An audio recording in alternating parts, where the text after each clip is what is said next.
ஐயா துணை அகில ஜோதி ஆன்மீக சேனல் நேயர்கள் அனைவருக்கும் வணக்கம். நமது சேனலை பின்பற்ற விரும்புவோர்கள் நமது வீடியோவின் இறுதி பகுதியிலே எண்டு ஸ்க்ரீன் அப்படிங்கிற ஒரு ஆப்ஷன் வரும். அதிலே பிளேலிஸ்ட் என்கின்ற அந்த ஆப்ஷனை நீங்கள் கிளிக் பண்ணிங்கன்னு சொன்னால் நாங்கள் இதுவரையிலும் வெளியிட்ட அத்தனை வீடியோக்களும் அந்த பிளேலிஸ்டிலே உங்களுக்கு ப்ளே ஆகும். இப்பொழுது சென்ற பதிவினுடைய தொடர்ச்சியை இப்போது அறிவோம். கரிநீச மன்னன் சான்றோர்கள் மீது திணித்த மனிதாபிமானமற்ற வரி, அவர்களின் உழைப்பை வாங்கி பறித்து உண்டுவிட்டு அவர்களை அடித்து சித்திரவதை செய்தல் போன்ற கொடுமைகளை கண்டு பொறுக்க முடியாத இறைவனாகிய நாராயணர், அதர்மத்தின் ஆணிவேராய் ஆட்சி நடத்தும் அரசனே, இப்போது நீ சான்றோர்களை கொடுமை செய்வது நீயும் உன் குடும்பத்தார்களும் கூண்டோடு அழிந்து போவதற்கு காரணமாக அமையும்.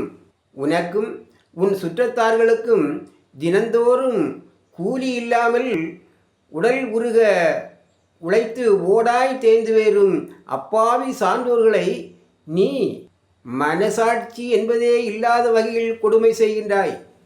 இப்பேற்பட்ட பாதகமான செயல்களை செய்வதால் உன்னுடைய ஆயுளுக்கு இடையூறு ஏற்படும் என்று இறைவனாகிய நாராயணர் கலிநீச அரசனை எச்சரிக்கை செய்கின்றார்.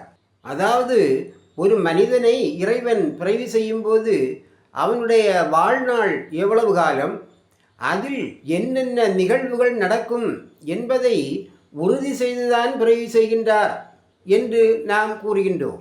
அப்படி நாம் பிறக்கும் போதே கொண்டு வந்த நமது தலைவிதிப்படிதான் நமது வாழ்நாள் செயல்பட்டு கொண்டிருக்கின்றது என்றால் நமக்கு ஆறாவது அறிவு என்கின்ற பகுத்தறிவு தேவையில்லை.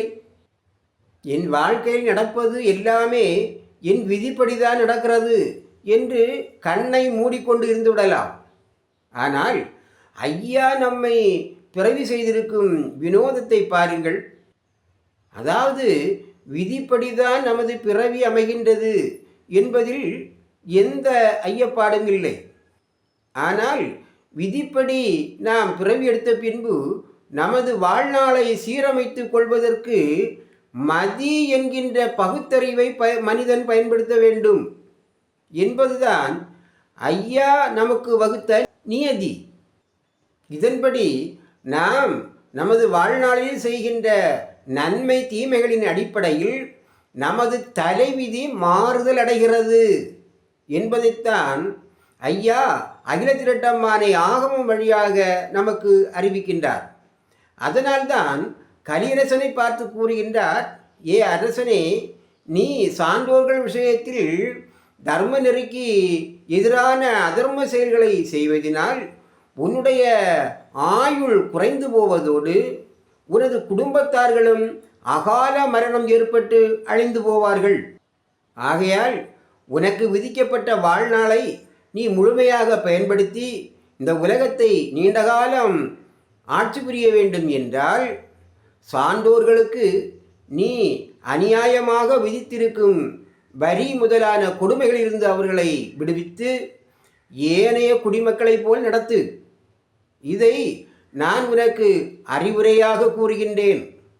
1வது யுகத்தில் இந்த உலகத்தை குரோனி வந்து எடுத்து விழுங்குகின்ற பொழுது பூதபுரி முனிவர் புத்தி சொன்னார். அதை கேளாத குரோனி அழிந்தான்.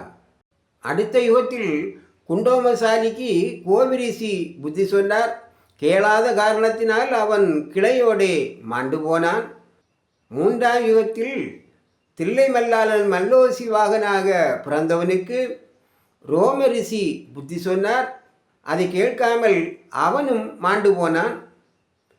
அடுத்த யுகமான கிரேதா யுகத்தில் சிங்கமுகா சூரபர்பனுக்கு வீரவாகு தேவர் புத்திகளை கூறினார். அதை கேளாமல் அவனும் மாண்டு போனான் என்று இறைவன் நாராயணர் பல அறிவுரைகளை எல்லாம் நீசனுக்கு எடுத்து கூறுகின்றார். இவரை தொடர்ச்சியை நாம் அடுத்த பதிவிலே அறிவோம். ஐயா துணை.